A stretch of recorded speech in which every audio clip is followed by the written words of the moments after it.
Hi everyone, welcome back. It is my pleasure to introduce the moderator for the next panel, Jillian Walliss. Jillian Walliss is an Associate Professor of Landscape Architecture and Associate Dean of Engagement at the Melbourne School of Design. She co-authored the book Landscape Architecture and Digital Technologies with Dr. Heike Rahmann, and this collaboration continued with the co-edited book, which is an inspiration also for many of us here, the Big Book of Landscape Architecture, which is considered really the first book to present a comprehensive account of contemporary Asian landscape architecture. The work of Jillian Walliss mixes theory, critical reflections, and design projects, and offering, hopefully, fresh perspectives for a discipline that, as we know, has been dominated by North American and European perspectives. So with that, I invite Dr. Walliss up to chair the next session.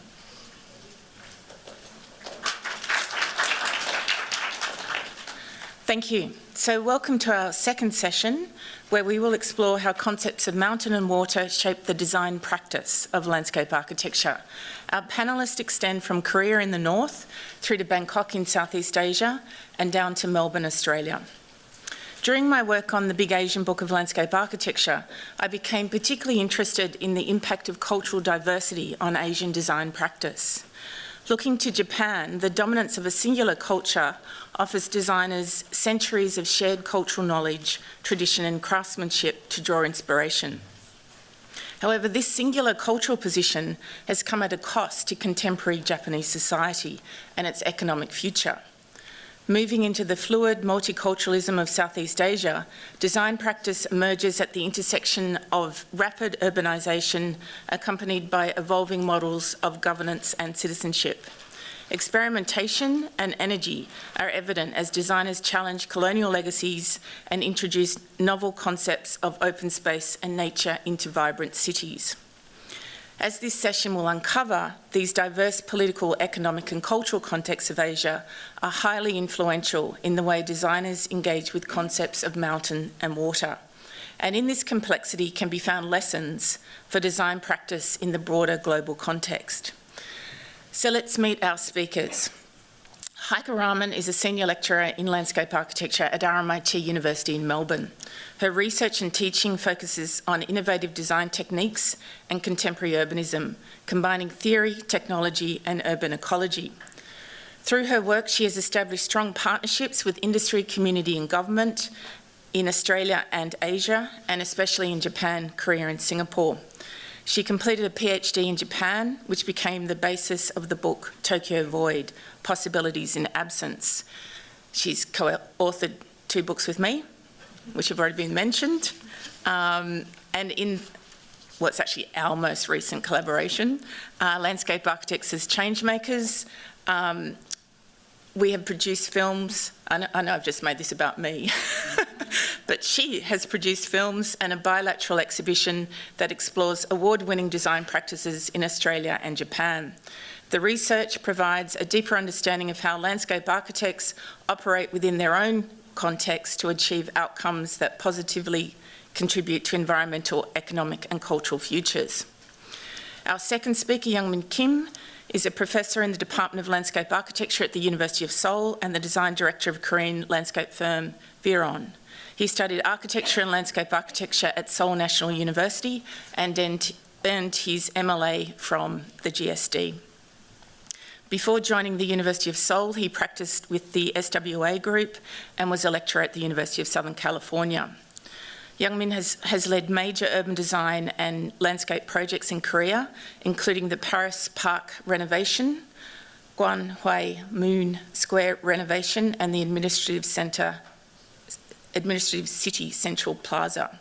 His current research and practice focus on developing landscape-based solutions and strategies to mitigate the effects of climate change across multiple scales, with an emphasis on establishing quantitative methods to evaluate effectiveness. Kotchakorn Voraakhom would probably be, not need much introduction, I think, to this audience. She is a leading voice in global climate resilience, using design to combat the climate crisis in Southeast Asia's dense urban context. She's the visionary behind the Landscape Practice Land Process and the Porous City Network, which is dedicated to creating water-absorbing public spaces that help vulnerable urban communities adapt to extreme weather. Her incredible work includes Bangkok's first climate adaptive park, Chulalongkorn Century Park, Asia's largest organic rooftop farm constructed at Thammasat University, and the innovative Chao Phraya Sky Park. So 2 of those projects are in the exhibition. Her global recognition includes the UN Climate Action Award, listing on the Time 100 Next list, and featuring in the BBC's 100 Women and Bloomberg Green 30. Koch holds a master's from Harvard and an honorary doctorate from the Norwegian University of Life Sciences. So I'd now like to welcome Heike to the stage. Thank you, and thank you to the organisers of this event, in particular Chung-Yoon, for the kind invitation to be here today. In this session, we were asked to reflect on the work of Mountain and Water and what it means to practice landscape architecture in Asia. I'd like to reframe that question slightly by rather asking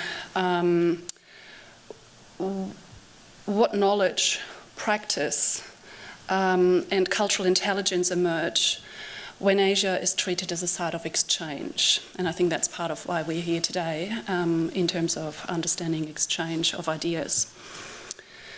So in our work, Jillian and I, this work across Asia stems from the concern that the cultural dimension of landscape architecture has been diminished. While projects may be interpreted as cultural landscapes, they're no longer understood through living culture, shaped by political or social practices. This raises questions about how knowledge of Asian landscape architecture is framed, authored, and validated from outside the region. What I'll share with you today is a reflective argument about the exchange as a method of practice and learning in Asia, illustrated through selected moments from Jillian and my research and collaborations in the region.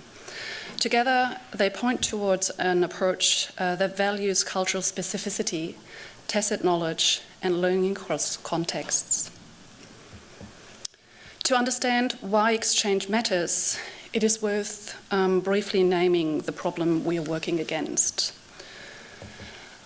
Over the past decade, landscape architecture has gained global visibility, creating opportunities, but also leading to the convergence of the design thinking, where design risks being reduced to transferable models rather than remaining culturally grounded.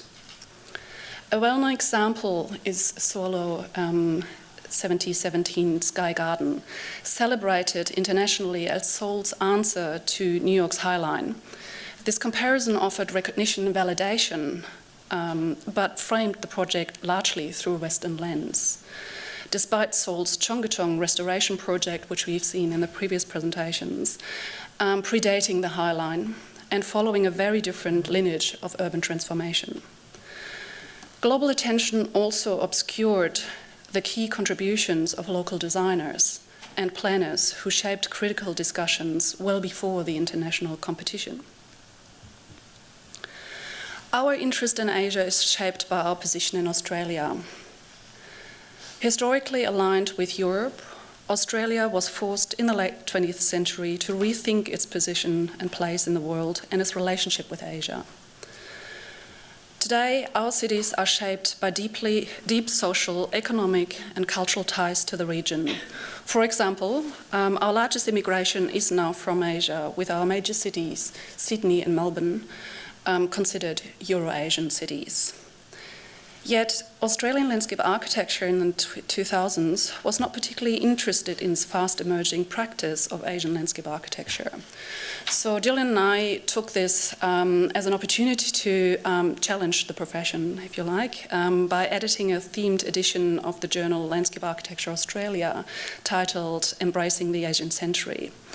And in this edition, we looked at issues, topics, trends that were relevant to Australia's relationship to the region.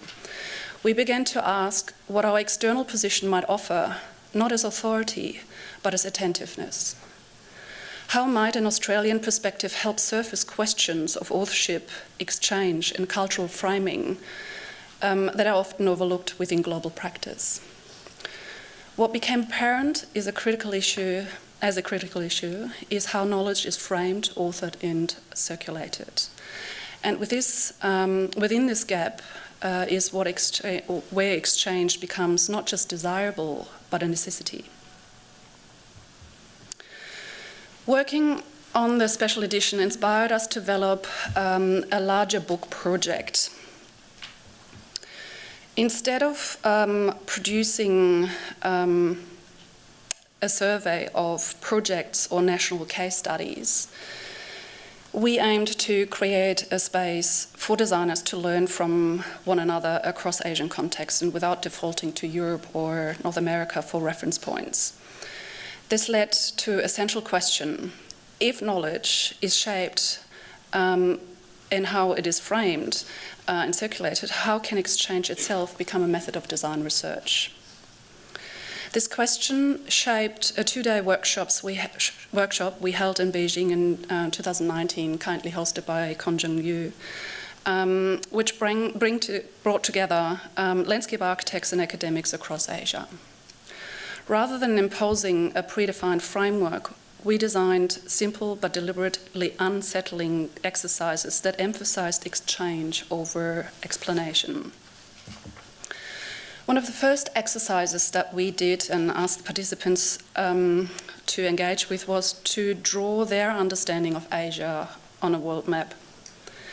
This discussion revealed that Asia is not a fixed or coherent entity, but an elastic and contested concept shaped by history, language, politics, and personal experience.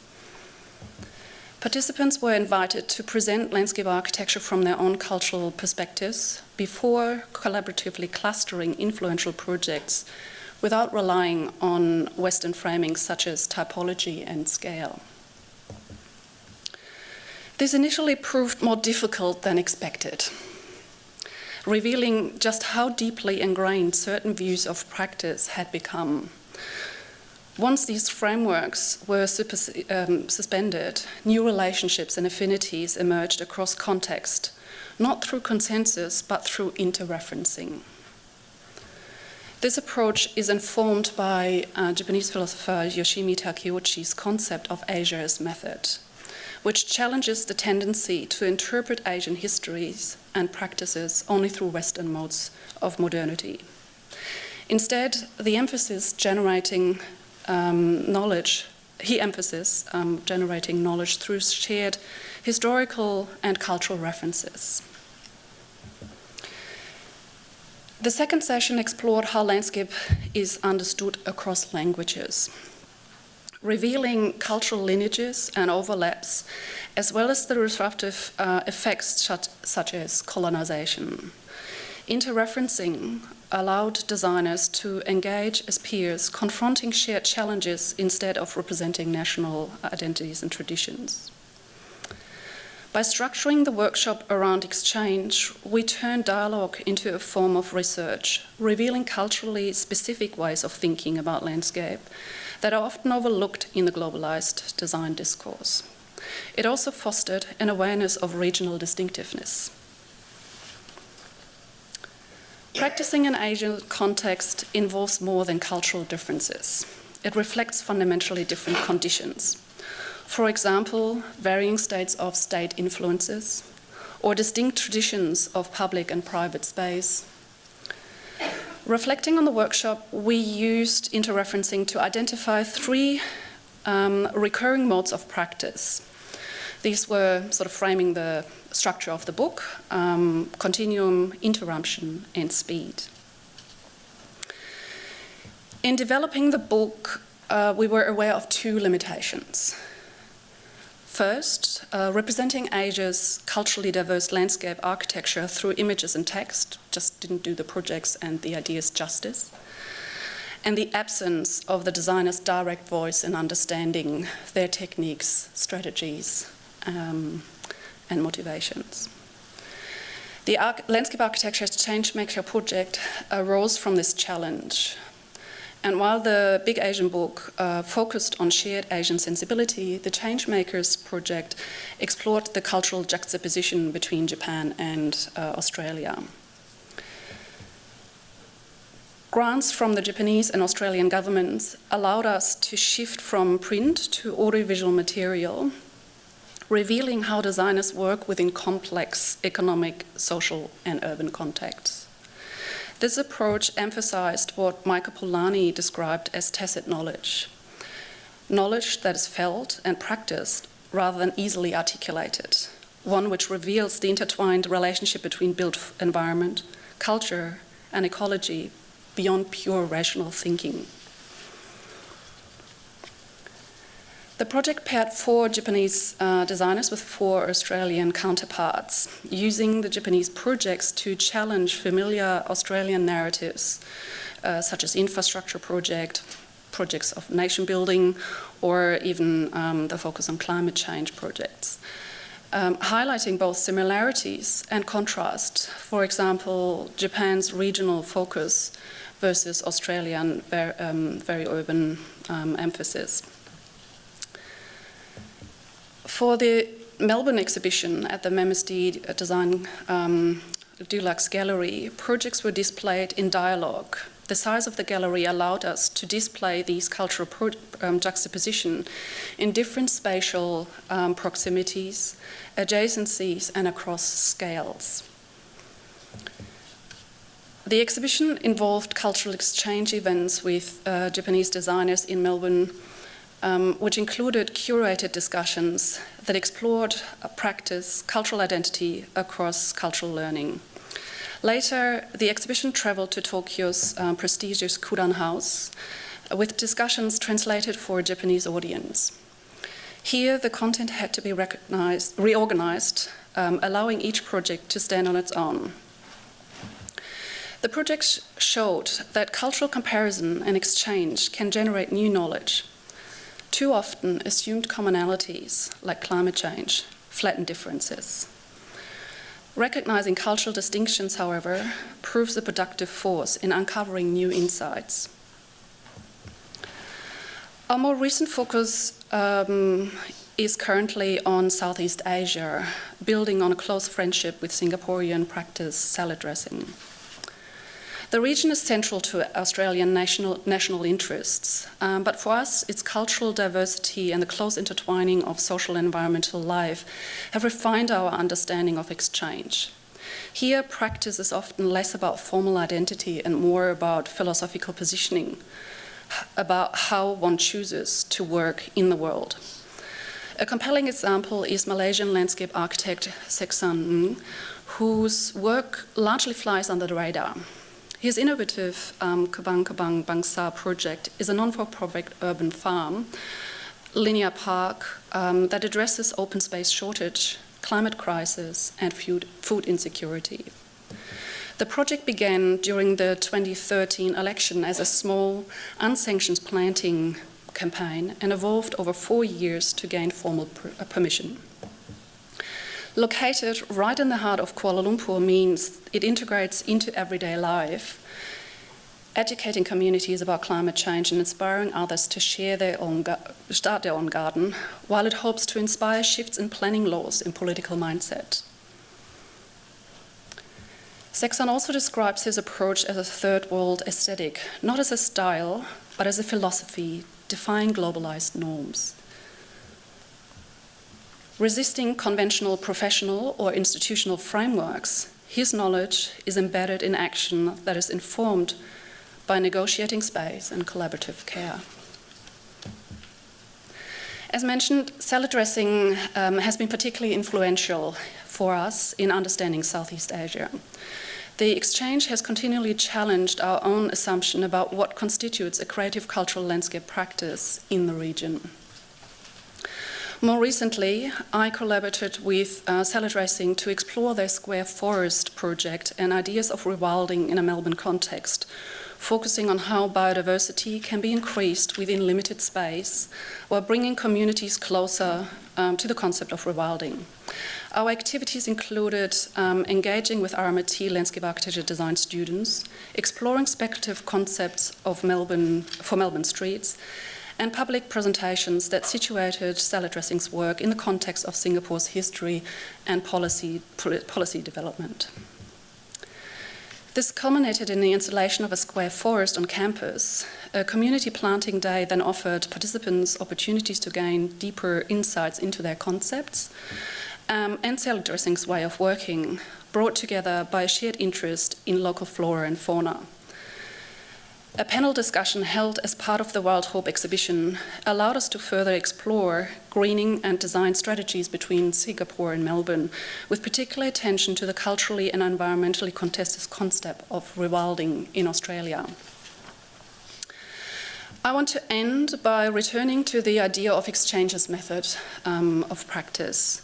Through our work in Asia, I've witnessed that many of the most compelling practices are shared not by codified methods or scientific omissions, but by a commitment to landscape architecture as a cultural practice grounded in local philosophies, environments, and tacit knowledge. These forms of knowledge are often difficult to translate, resistant to standard metrics, and easily diminished when viewed through dominant Western lenses. If landscape architecture is to meaningfully respond to the increasingly complex world, cultural differences should not be smoothed over through assumed commonalities. Cultural differences is a productive force. What matters is a shift in attitude, from extracting information to genuine engagement, from seeking validation to deep listening, and from comparison to learning. Thank you. I would like to now hand over to Youngmin. Thank you.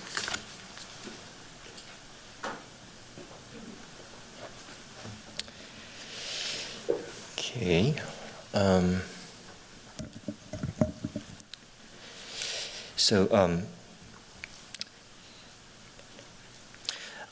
Today I'll discuss the modernization of Korea mountain and water, focusing on what Korean landscape architecture gained and lost during this transformative process. I'll begin with the narrative of Korean landscape prior to modernization. In terms of bioregions, the landscape of Korean Peninsula correspond to PA 48 and 46. However, the sinographic compound sansui, or sansu in Korean, was originally coined as an aesthetic concept around 5th century in China, deeply rooted in painting and poetry. Sansu represent a creative act of modeling in mountains and following the pattern of water rather than a mere literal depiction of nature. Interestingly, the original meaning of sansu aligns more closely with landscape architecture than landscape as a static view. Traditional Chinese sansui drawings do not depict reality. They represent an idealized imaginary landscape recreated by artists. Therefore, landscape in Wang Xinmeng's work is designed landscape, and Wang himself can be regarded as a landscape architect in a broader sense. These landscape traditions heavily influenced the neighboring cultures. This 15th century drawing by Setsu illustrate a Japanese landscape that is also a construction of mind rather than a literal depiction of the landscape. This 18th century drawing by Jung-sun depicts a real location, Mountain Inwang in Seoul, while the sansu tradition of China, Japan, and Korea reflect their respective indigenous topographies. They share a unified concept of ideal landscape that transcends borders. You may wonder how. Sorry. There are notable geographical commonalities among these three countries. 69% of China consists of mountains and hills. 73% of Japan is mountainous.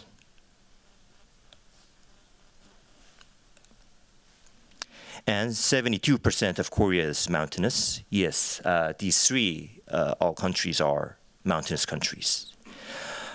While the ratio of a mountain to flat land is similar across all these three, we examine the landscape of their major cities. Significant difference emerges.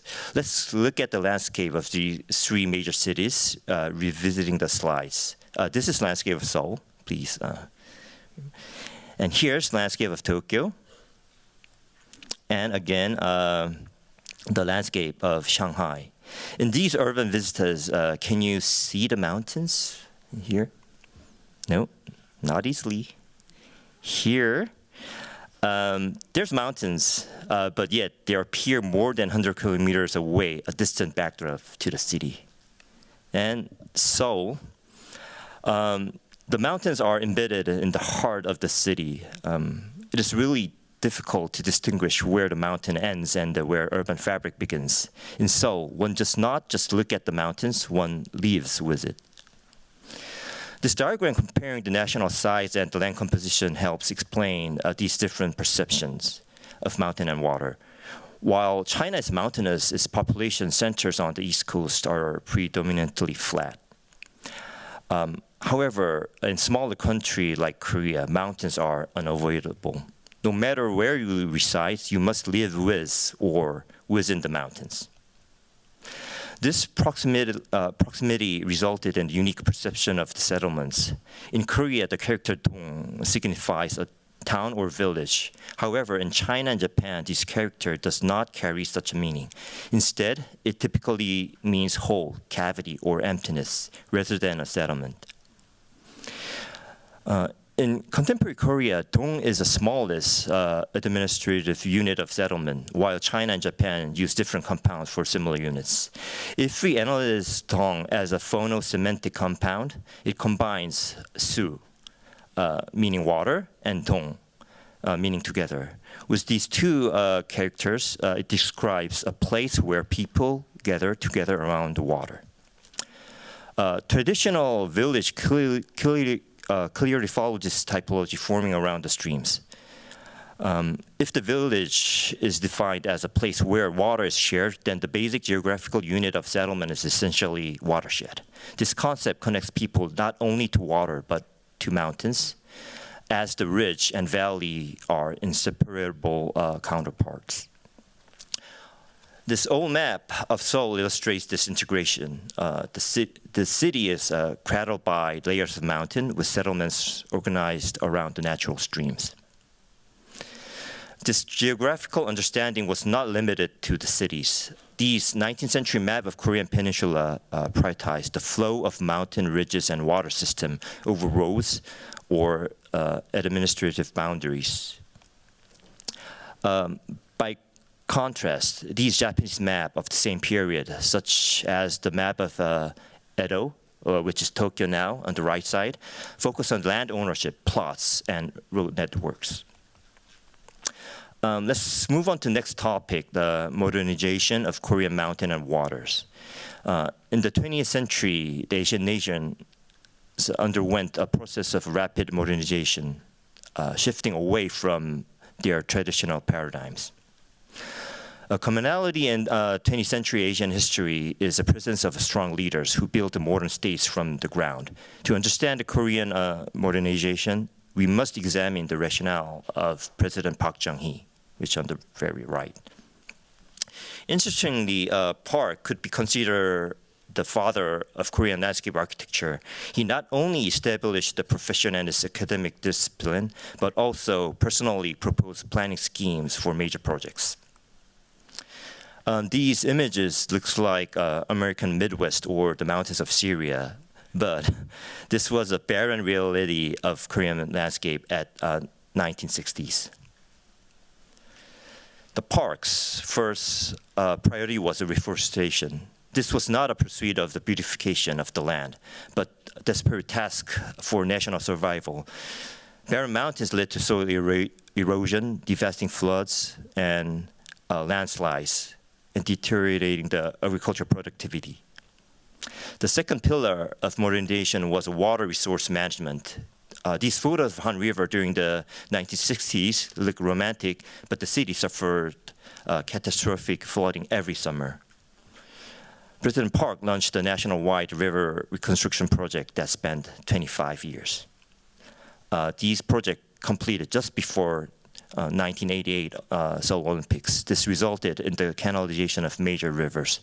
The typical Korean waterfront became characterized by concrete edges and vast empty green buffers designed to prioritize water flow over human programs. So what was the role of the landscape architects in the state-led modernization of mountain and water?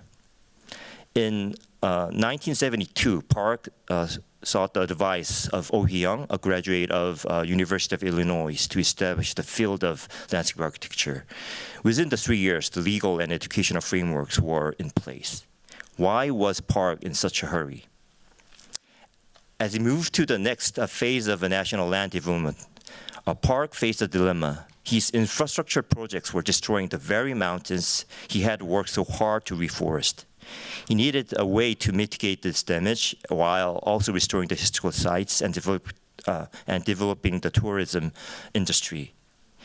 When he asked his advisors who would be best suited to handle these tasks, their advisor's answer was landscape architects, perhaps, which we don't have yet. Thus, landscape architecture in Korea was born as a strategic tool for national projects, and it successfully fulfilled its initial mandate, the construction of national shrines and cultural complex. By the 1980s, the field evolved. It moved from purely utilitarian planning to design, producing a series of projects recognized for their aesthetic and social value. However, the story of origin of landscape architecture reveals an inevitable lack in the profession. This leads to the question of what Korean landscape architecture really wants. Because the birth of the field was tied to specific national agendas, landscape architects were largely excluded from managing the mountain and water at the fundamental level. Mountains remain the domain of forestry, water domain of civil engineering. Even in recent waterfront competition, landscape architects are restricted from even coloring the river in their plans. These two images shown here are winning schemes for the park design competition. And the gray linear element, which looks like a highway, is actually water. Today, Korea's global standing has changed, yet our major cities are still searching for the ideal models to copy. Recently, Seoul rebranded itself as a garden city, and Busan adopted the 15-minute city framework. These are essentially adaptation of the branding from Singapore and Paris. I want to return to the image of Seoul. Is this landscape truly just another global metropolis? I believe every city possesses an indigenous uniqueness. In Korea, the concept of Dong, the village sharing the water, provides the clue to redefining the Korean landscape identity, even though Professor Lippitt says it's not really a good thing to do. To conclude, I will share some of my recent work. This is the Gangwamun Square in 2020s. In this renovation project, I sought to bring back the Simpling Mountain back in the city, reconnecting the urban square with the surrounding peaks. Our reference was old drawings of palace and administrative complex. We filled the western side of the square with the same ecological species found in Mountain Pugak, creating the physical and visual link to the mountain behind the palace. This is the park renovation project, which restructured a symbolic landscape from the 1980s. The central pond, originally designed as a purely visual element inaccessible to the people, was transformed into the social place where people gather around the water, like this. To reconnect the city to the mountain and water, we must address the climate change. In my design research for the Songsan Green City, I proposed 6 landscape modules designed to improve the stormwater storage and contamination removal, increased by 30%. The future of landscape architecture lies in providing our ability to address the climate change quantitatively. this is how we persuade researchers and policymakers to let us back into the realms of mountain and water. I think the lack is not always negative. It creates a desire. In this area of rapid transformation, we must ask, what is the next direction for our mountains and water? Thank you. And now I want to introduce the next presenter, Kotchakorn Voraakhom, who is my old classmate. I never really pronounce her name, full name. Normally we call her Kot or Kotch. So welcome, Kotch. Thank you, Professor Oppa. This is how my student in Bangkok calling Youngmin. So great to be back, and thank you so much, Uni. Thank you so much for a big present of Thai landscape architect on your work, and big respect to you as a designer, as a professor, as a female, Asian female, yes. So yes, let's talk about mountain first, and we talk about water later. But these two things cannot be separate. Many nations have this kind of landscape, but I'm actually from the flatland. I'm from the Delta city. And this is how we imagine like the dream of like a Shambhala of Buddhism. And this is like even the perspective in our Asian aesthetic is still very flat. But this is the mountain, but this is my mountain. And I think we need to question really hard because this is the work of mountain and water. And I think this is from the flatland, we are actually moving mountain. I want to really questioning about our profession and how we move the mountain and how the concrete is the second most consumed material on earth after water. And approximately for the carbon emission, for the construction is actually contribute to almost 40%. And I think this is the reality. And when Kun Melissa last night, she mentioned about what is your own story about mountain. And I will share you my own story about mountain. But just to be back in this cement, how we move the mountain industry is like, if you compare to the nation, carbon emission is the third biggest nation when it's come to the concrete industry. Water. I'm from the Delta, and we are called Three City Water. And the land itself was created to the dialogue of mountain and the water. And that's how the Delta city, like the Bangkok in the yellow outline, was formed. The water from the ground, the river, there's often so many control. Flooded plain has turned to be, this is very normal in the natural process, but it's not very normal in the urban process. The rain. And this is the data on the rain like past 5 years. This is the next 25 years from now in Bangkok. So that means the rain is going to increase from the IPCC report around 30%. Thinking about only 5 minutes of rainfall, we couldn't even handle the rain. And when we back to the regulation of how we handle the rain, it's only 60 millimeters per hour. So what the cities right now cannot even handle the rain in the past. And this is how we handle our water, which is called rain.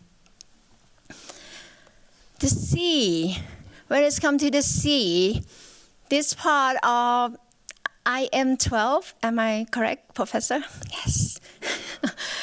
This is the most vulnerable when it's come to the rising sea. And this is Bangkok boundary that used to be on ground. So when the title of this symposium, designer is who?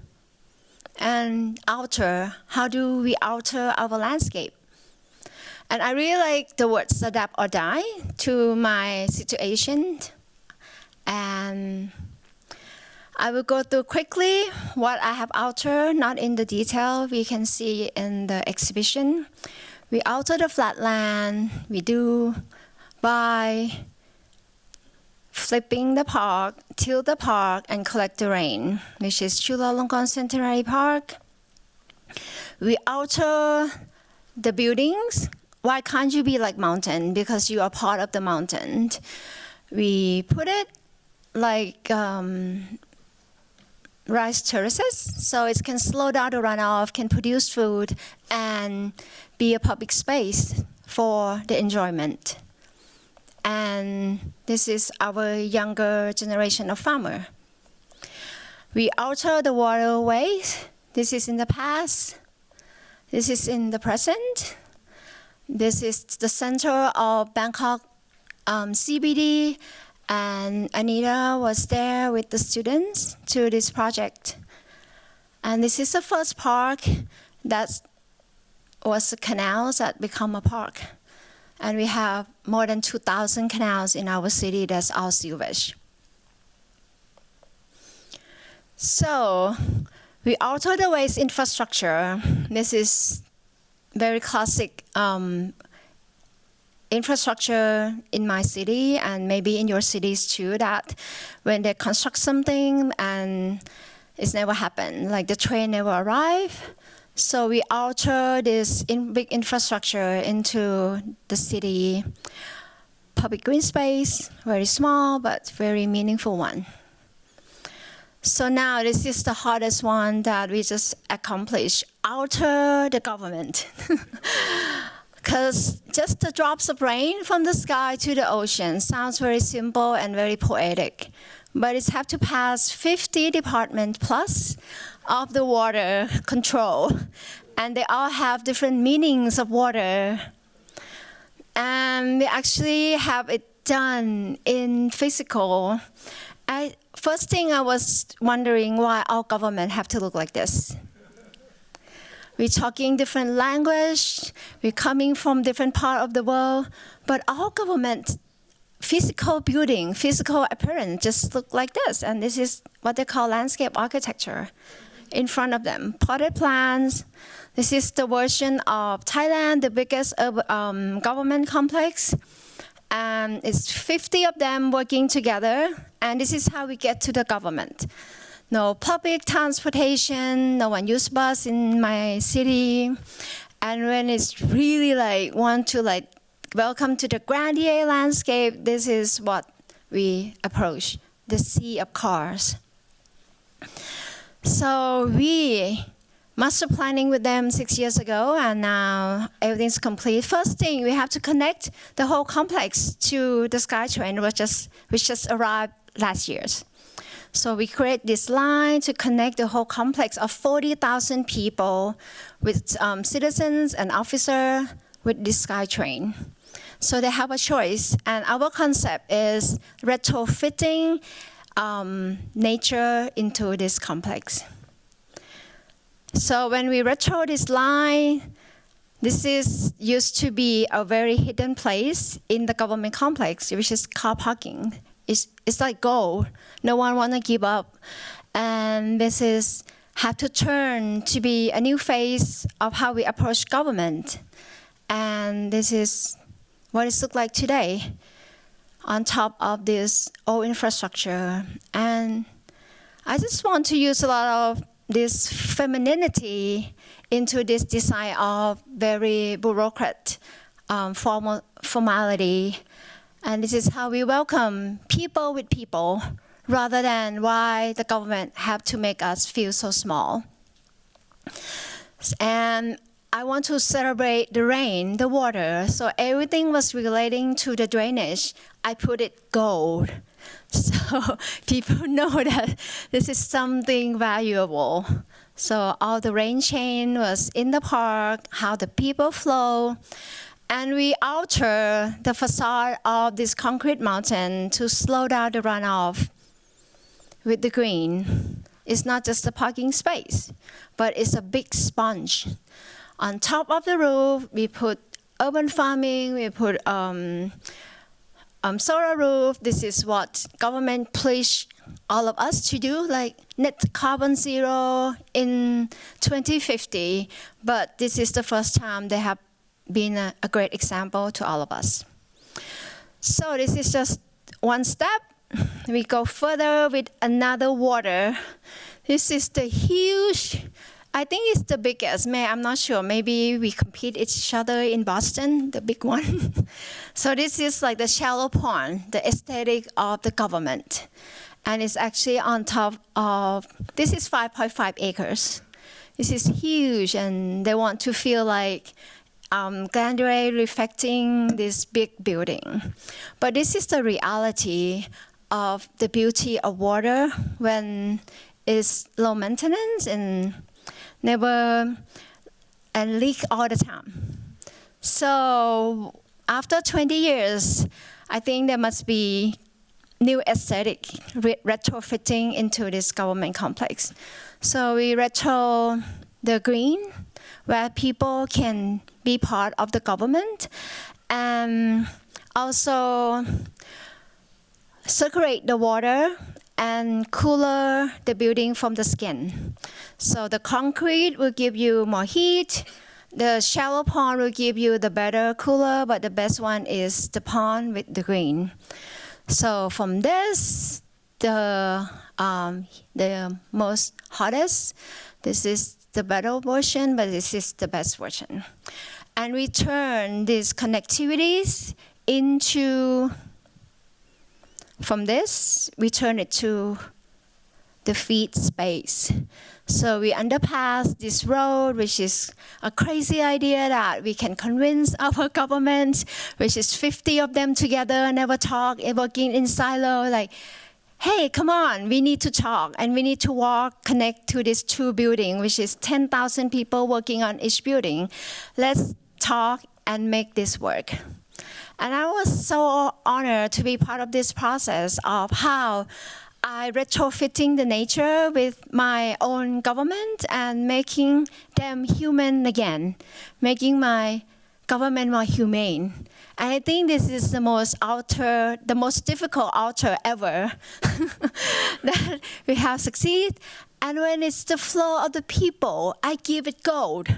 So this is the most valued. The car shouldn't be king here in this complex.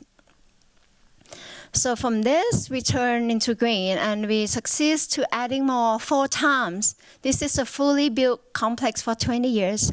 So we're able to adding more 4 times public green space, adding just a normal infrastructure for rain from 5-year to 125-year return period, and cooling down the government. So my question, and I really love this title, Uni, thank you, and your team for this.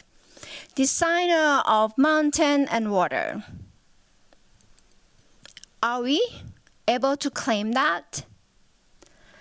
As a Buddhism, we are part of nature. And as a Buddhism, we have no God. And I'm sure that all of you here are not God, right? But this is what I learned, how the designer of mountain and water did it. It's not only landscape architects. Engineer can claim this, architects can claim this, urban designer can claim this, and whoever can claim this. But the difference of designer of mountain and waters, from now on, I think we shouldn't do this to our mountain and water. We shouldn't do this.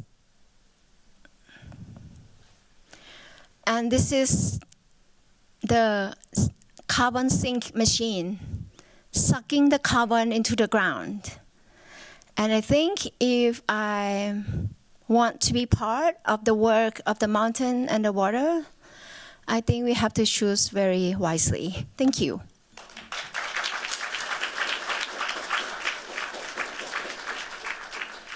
Okay, let's join Jillian in front.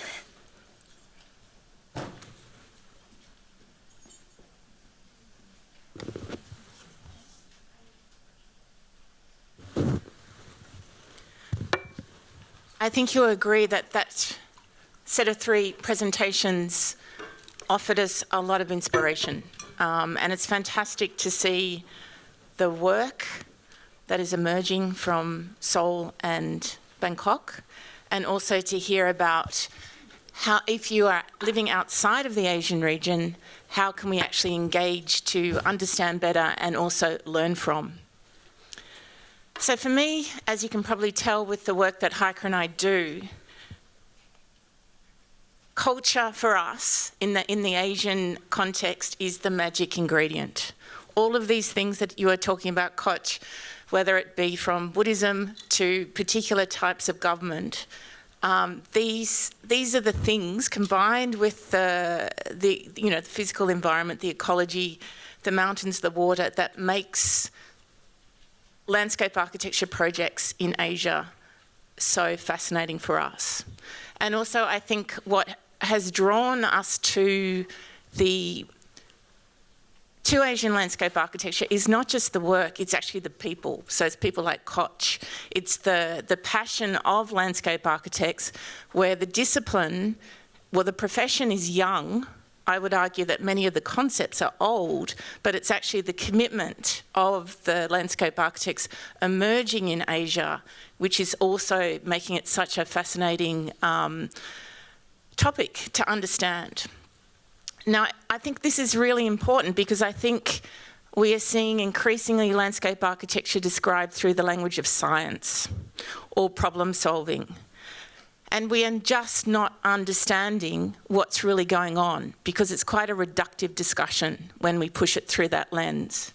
So my first question to all of the panel is what specific cultural, political, economic knowledge is the landscape architecture discipline globally leaving out or misunderstanding when we discuss design practice in your particular region? Now, I'm going to start with Kotch, but I'm going to ask you a very particular question, which I'm sure is on everyone's mind. How do you influence the government? Tell us more.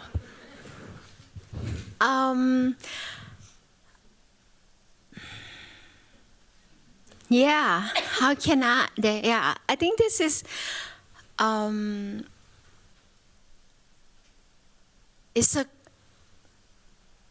there's no particular way, but it's the same way that I'm doing, it's the same way that you are doing as well. I just show them the drawing. Yes, so I think it's just the art of landscape architecture, and our tool is drawing, but it's a drawing with future. And I think, how can we convince people with a better future? And I think this is our task. Yes. You make it sound so simple. Will we leave it at that? I think there might be an art of persuasion that you have. Yeah, I think, of course, and I think I'm very lucky to working with a very good client. And when you say government, you must feel like, yeah, there's someone who not really, you can communicate with them. But I think if we open our minds enough and really understand and listen to them and really like, oh, this is what they want, we can incorporate that. But we can also add what we want, and we mean we with nature. And I think that's how we can convince, and especially when you talk with the government, you have to like kind of like, this is what you preach to be a net zero at COP in 25 years, but nothing has been done. Shall we do this first? I think this is like just the first key that, oh, okay, this is already something that they've been saying. So I think this is like how we really like twist them back and then make them do what they say. Yeah. You raised the question of being a female Asian designer. How has that played out in trying to negotiate with government? Well, I think for me, I think it's a pro.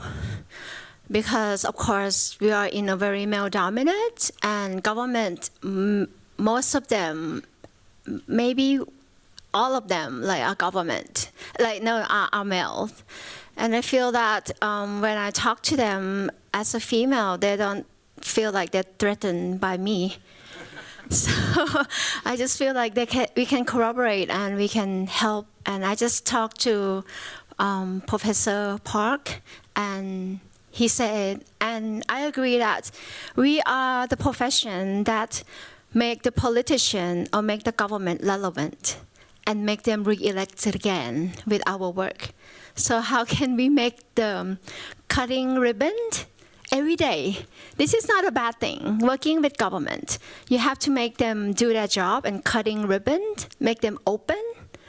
But this is how you insert, and we should have that every day. So we can have a better projects every day. Yes. Thank you. Youngmin, what don't we understand about working in Seoul? So I think the issue with the landscape architects in our project persuading the other discipline or the government, the issue is a number, the quantity, because we have a good concept and we trying to persuade the government that don't put the the images that the coaches showed us. Feels like a civil engineer solution is not good, and then civil engineer asks us, okay, that's fine, your concept is good. How much volume of water you can store? And what's the the tons of carbon sequestration you can create? And then we murmur like it depends on like how tree fast grows, or there's a lot of big range. And then the predictability is okay. Like we have this data, so I think the issues of us, our disciplinary, the landscape architecture.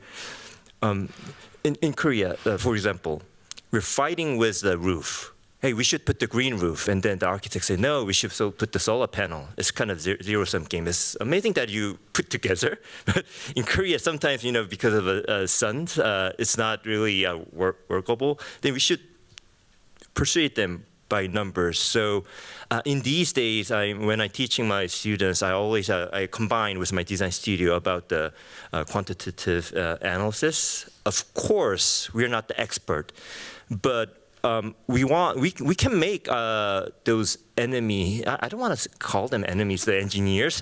We need to co-work, right? But the images they provide, they also know that's not that right. That's the only solution they know how to calculate. So we need to find a way to get the right numbers. That's, I think, the challenging task for us landscape architects. But how do you tackle uncertainty? The good question. I think we should, I realize we are in the same topic, we're using different languages.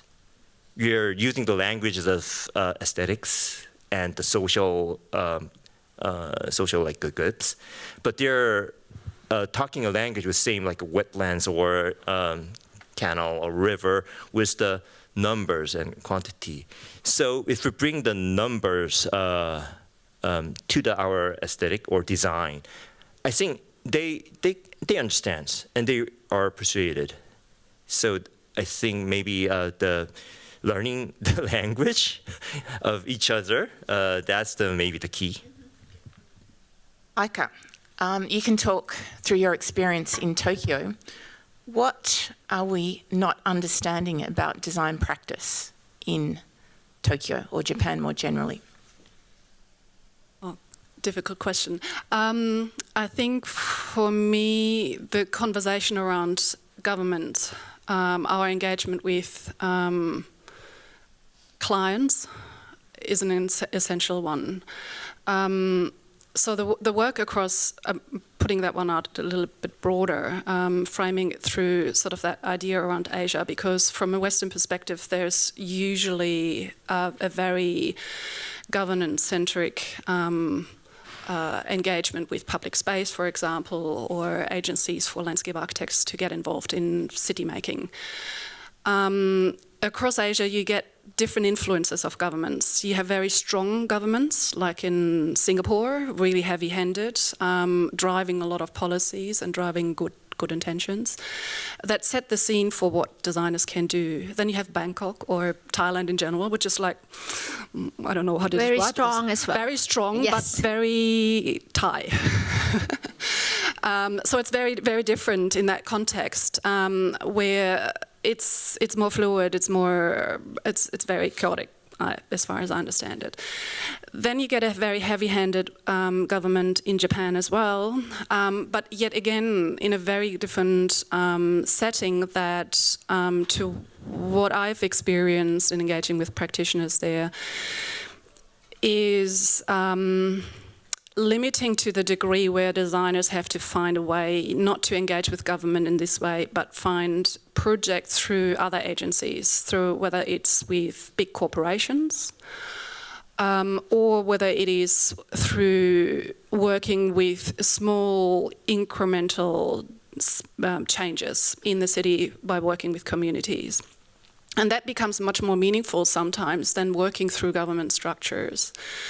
As an example, there is a relocation of a major train line in Tokyo, the Odakyo line, which was put underground in Shimokitazawa, in that area, relatively central.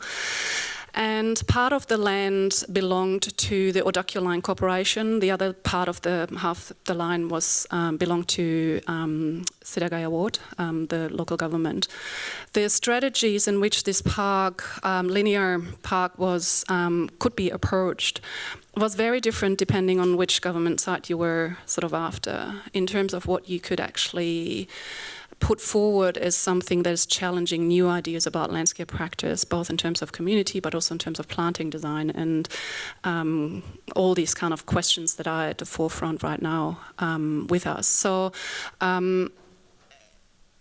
I believe there's a different strategy in terms of how designers need to engage with these concepts, and that's within the realm of government.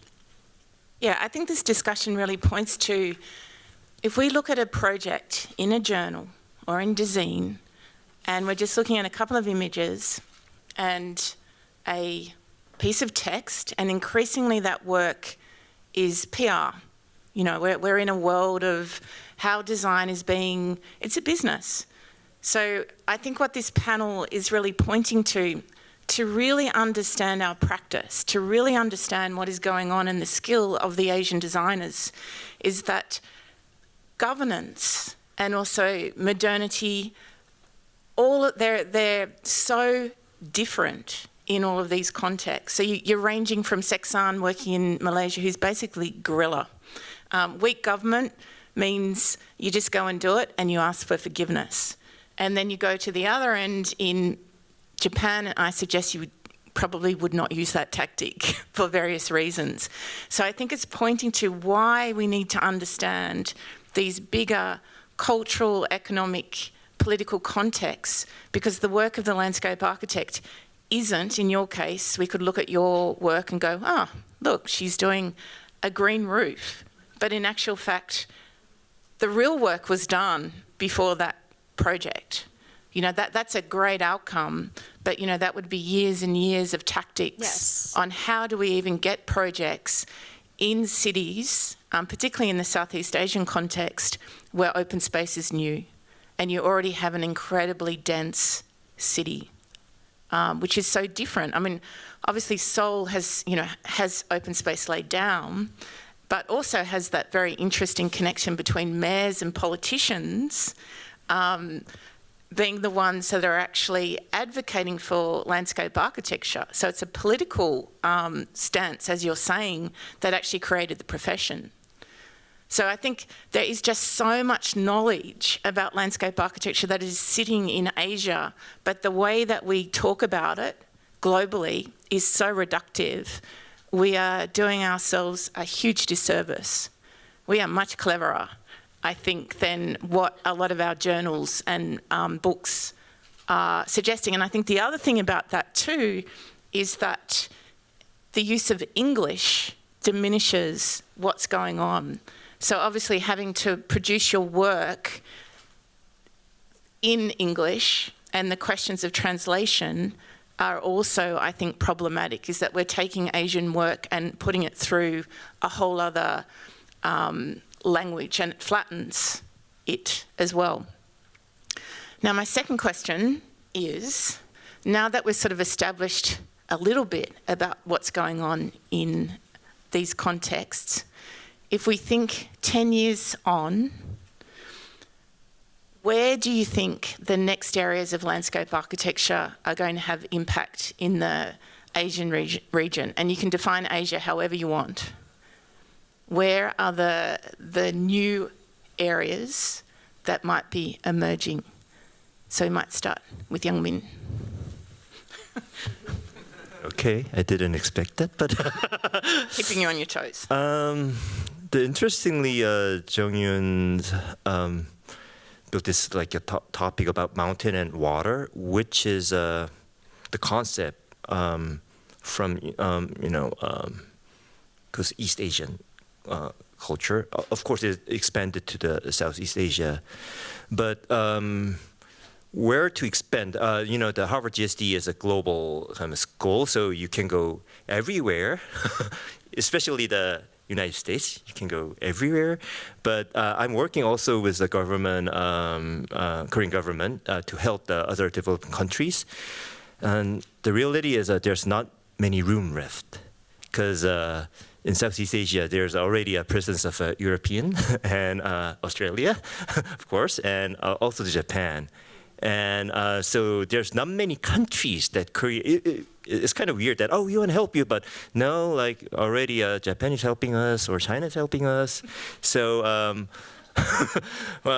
when we main thought was actually Vietnam. But in Korea, we didn't really help them on, building their space. We invest a lot. Samsung invests a lot there. And another project I'm working was recently was Mongolia. And culturally in Asia, especially if you learn from the Chinese history, the East Asian history, always this nomadic kind of culture, kind of mixed and created and influenced. And interestingly, I wish that Jung-Yoon maybe if she can have a next kind of big project, it would be maybe designer of non-mountains, non-water, because of Mongolia. Like, I was surprised that it's flat. There's no water. And also, I have some Mongolian students. They were shocked when they first in Korea. There's mountain, and even they have trees, right? And there's rain, like all the years. So those Asian context, culturally and ecologically, those also important realm of like flatlands, the Mongolia. So and it expands to Europe, right, through those Silk Road areas. So I think for us, landscape architect, and also for specifically the Korean, I think those Mongolia or those kind of dry lands are the place we need to get more interested in, because Korea is like really influenced by those kind of a sandstorm, and it's directly, it influenced the Korean climates. Heike. Oh dear. No, I like that concept, challenging mountain and water as something that is already existing in abundance. To start thinking about, expanding that concept to say, well, there's a spectrum actually between mountain or topographic landscape. You have places with abundance of topography and abundance of water, and you have places with absence of topography but abundance of water. And you have places with with absence of both. And these conditions change the way in which people need to respond, and where the landscape architecture discipline, I believe, emerges or contributes to in the next 10 years, because climate change is the elephant in the room. We have to address these, but the responses that we find in these places and the urgencies to engage with these is very different depending on where we are. So I believe, in a way, the Southeast Asia, particularly the peninsula, Indonesia could be an interesting market, sort of in a way in which the profession at the moment is quite established in certain places across Asia. We have East Asia, Japan, China, Korea, relatively mature. We have in Southeast Asia, we have Singapore and now emerging Thailand to become more mature. But there are places like Vietnam, I would point that one out, and Indonesia being now at the cusp of really formulating an agency in landscape architecture in the way in which they respond to urgent questions around these issues about climate change and so on. Now, for me, the question is not so much what we bring in and how we help. That's precisely the thing where from the experience working in Japan, I'm feeling that it's a challenging thing of coming into places and just with the assumption that you can help, even if it's providing a framework. Because there is so much knowledge in those places already existing, and it's tying the connections between contemporary future directive strategies and tactics with ancient knowledge and reconciling these that is needed. So in those two places, Vietnam and in Indonesia, I think we see sort of interesting sort of projects emerging in the next couple of years. Kotch. Well, I want to maybe questioning back to the future, and I think 10 years might sound too short. And I feel that as a landscape architect or as a practitioner, maybe we need to look beyond market, like look beyond, like only thinking about working in the firm or only thinking about working in the silo of funding, and come and help me in Bangkok. Yes. And I think if you remember my diagrams about the rain pattern, right? Let's go back to nature. Let's get back to the real understanding of nature. And thinking about the future is now. That my city, like Bangkok, and many of your city as well, the infrastructure is not going to handle whatever is going to happen tomorrow. What would you do as a designer? And I think even in Thailand last 2 months, and you heard about the big flood, crazy flood in down south of Bangkok, down south of Thailand, and some part of Malaysia. This El Nino, La Nina impact the atmospheric river.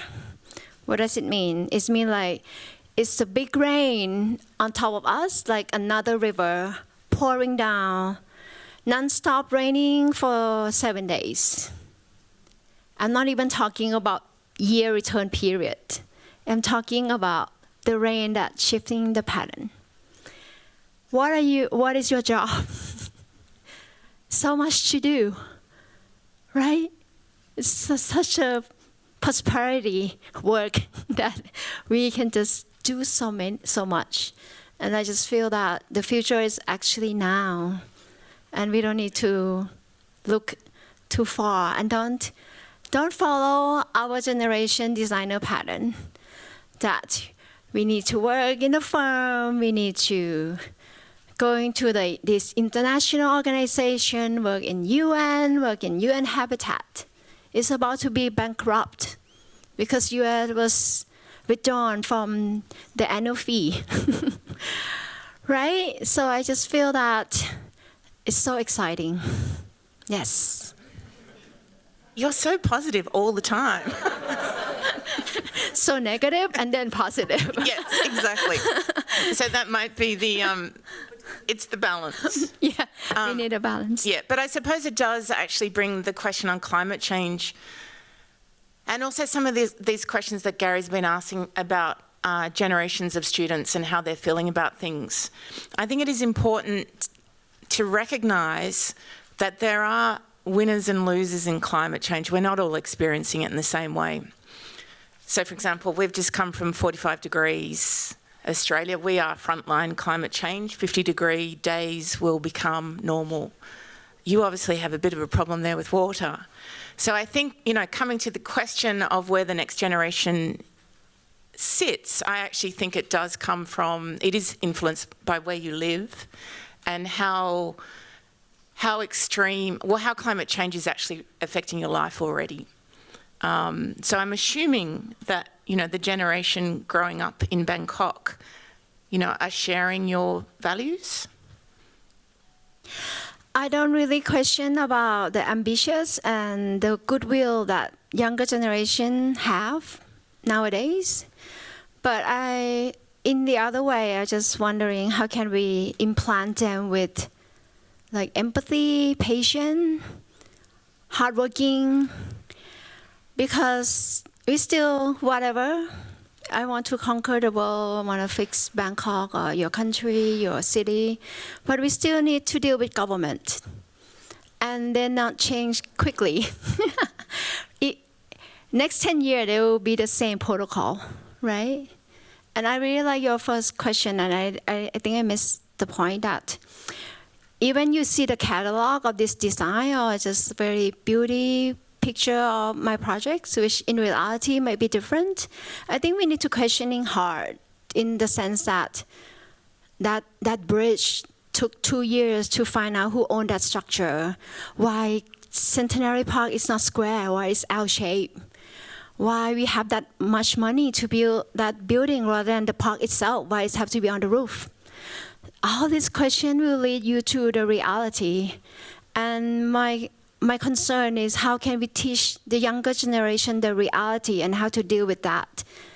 I think they have a energy, good mind, very smart, very agile, but the mental of dealing that problems, how can we implant that in the design education? Yes. Okay, we might open to the floor. I'm sure people have some questions. Can I interrupt? I mean, this panel is amazing because, first of all, Youngmin just gave me another assignment, including the flatland, right? But I just want to clarify one thing. So when Nicholas and I were working together to come up with a title, what's fascinating about the sinographic compound is sansu. It's not just about single mountains and single water bodies. It's really about the totality. So because sansu, we use traditionally how you use is a collective noun. It's not countable noun. So as Eugene mentioned at the session 1, sansu really describes the succession of the facet, which include flatland. So I rather interpret as a kind of holistic landscape rather than single mountain and water. So with that title, you can still do Mongolia project.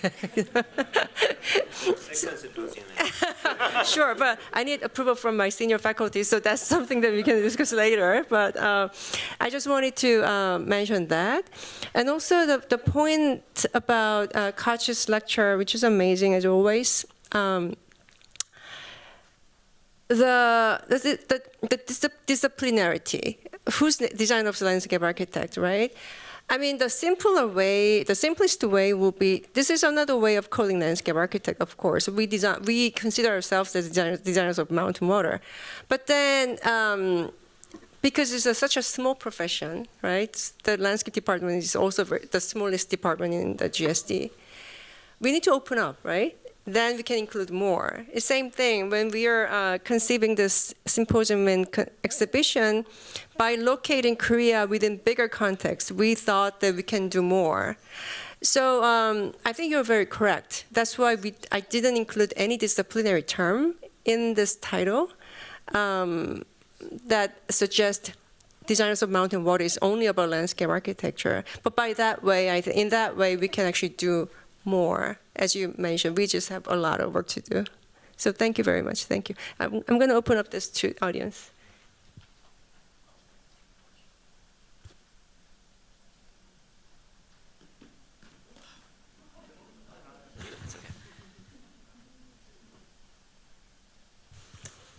Thank you all for this wonderful panel.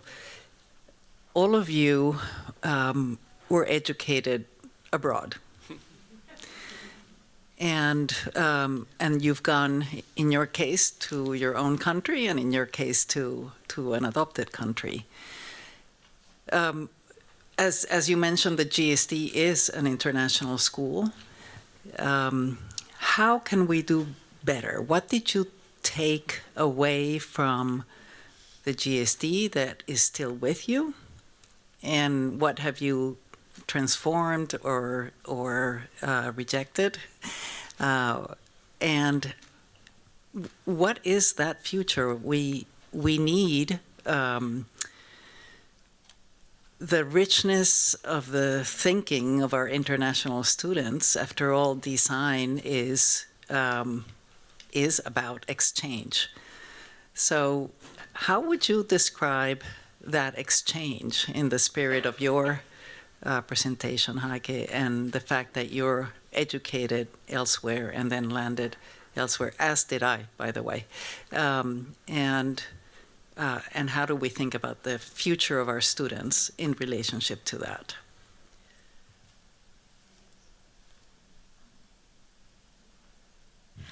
I think I'm thinking like I'm a Bostonian pad Thai, you know. And I feel I owe so much to this building, to you, to my teacher here. And I feel that like the Asian way of thinking is actually really flourished here, in the sense that how can you make your design more direct, and how can you relate your design to the global stage, and how you can relate you as a person, as a female, very shy Asian.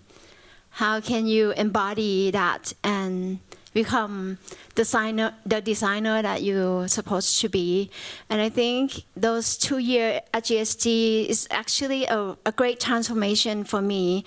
And it's a personal learning process, and I'm sure all of you are in that process. And I think like you should deep dive into that and questioning yourself more and more. And I think that these 2 years still stick with me.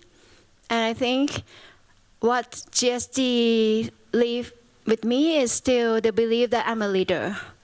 I don't believe that I'm a leader, but there's someone who believes that I'm a leader.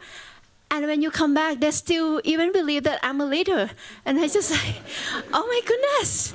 It's just like this Wonder Woman that I never think that I will become. And I think that's really what this GSD gave to me. And I think that it should be similar process in different ways and colors and form to all of you too. I think so, yes.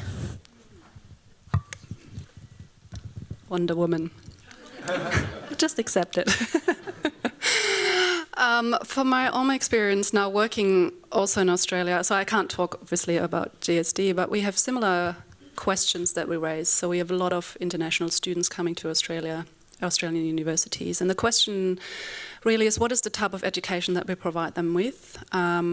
What are the frameworks, even how we conceptualize certain ideas, but also how, that's not me, isn't it? But also just the pedagogy, how we engage with the students, how we set up a classroom environment to allow students to have a discussion. It's not necessarily something that comes with an Asian upbringing. You don't challenge. You don't have the discourse kind of in your blood, in the same way as you would have in America and in Australia at that point. So I think part of that conversation with the big Asian book, but also the pre-work with the Landscape Architecture Australia edition was coming from really understanding our environment, educating the young generation. So we interviewed students as well as part of that edition and understanding what their lineage is, what the motivation was coming to Australia, what they were looking for, and how they perceived that education. And it was interesting, obviously, to acknowledge that they're coming to different places to experience the different place. And that was for me also obviously the driver, going to Japan and then experience a very different place and being challenged in my own way of thinking. At the same time, I believe oftentimes we fall into this pattern to assume that it's the only way of thinking and knowing and working. So as educators, if we would take that step back and understand it's one way of seeing the world, one way of practicing, and it might be that lens of a productive discussion in challenging someone's assumption to bring out other ways of knowing and thinking and working, that can be quite productive. So I think that's for me the most important aspect of this exchange and the way that we are engaging with students.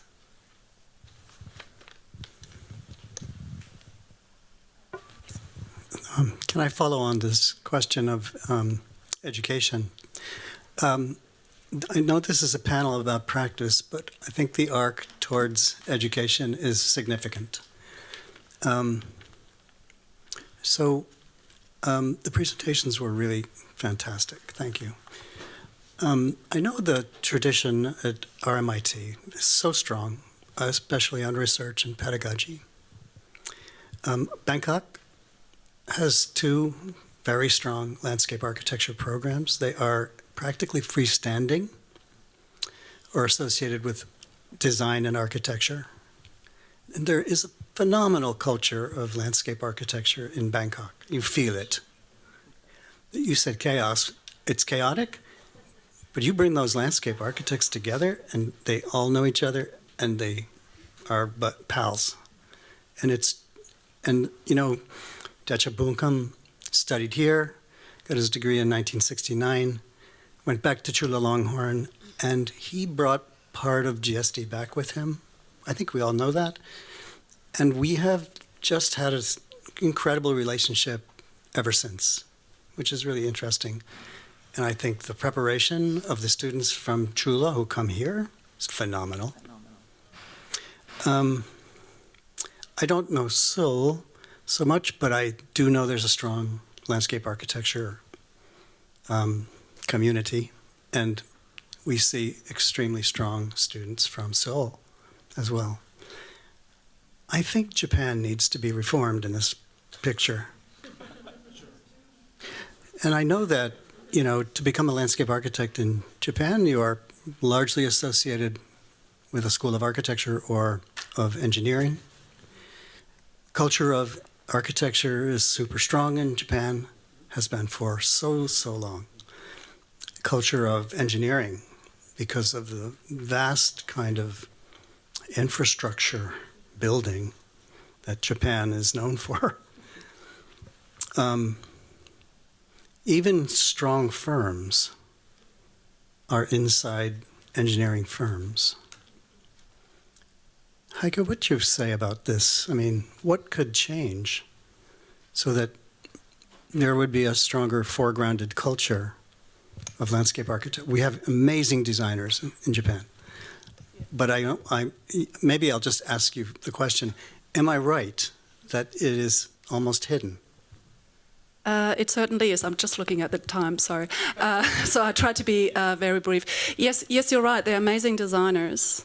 And you're pointing out a very important aspect, I guess, that's very evident in Japan, but we also see that in other places. So that kind of difference between different traditions. So the degrees, the landscape architecture program that sit within an architectural lineage or within an engineering lineage are the more contemporary kind of interpretation, a modern kind of understanding of what landscape architecture really is, this kind of introduction and opening to the West. At the same time, you still have that tradition of garden design, and there's a different kind of landscape architecture practice coming through that part, the Zoan. And in Japan, in its own right, it's about the reconciliation between these two different strands of understanding and how you can actually bring them together into something that is productive in a new way. So you have strong design techniques, strong design language and practices within the architecture school, which you have not so much, well, in a very different way in the schools doing Zoen. And yeah, it's about finding that productive ground. I think to me, the most important part, and that's where I'm bringing it up from the Japanese discussion, is how we bring it back to practice, is how we actually engage with practice, how we engage and talk through projects. They can be heavy-handed projects through conventional practice, but they can also be other kinds of non-normative kind of practices like seksan, really rejecting professional discipline and professional practice in a way. But it's about talking through projects, talking through agencies and techniques that allows us to find this, hopefully, this middle ground in between different traditions. Okay, we're now in a deficit model. We're minus 2.17. So, oh, okay. You really want that question? Off you go. All right. My name is James Chun, who's currently freshman in Choate Rosemary Hall, and I'm focused on natural disasters caused by climate change in Korea and on helping with recovery efforts. I recently witnessed the 1,500 years old Gonsa Temple burned down in March 2025, which made the brutality and inevitable nature of wildfires feel very, very real to me.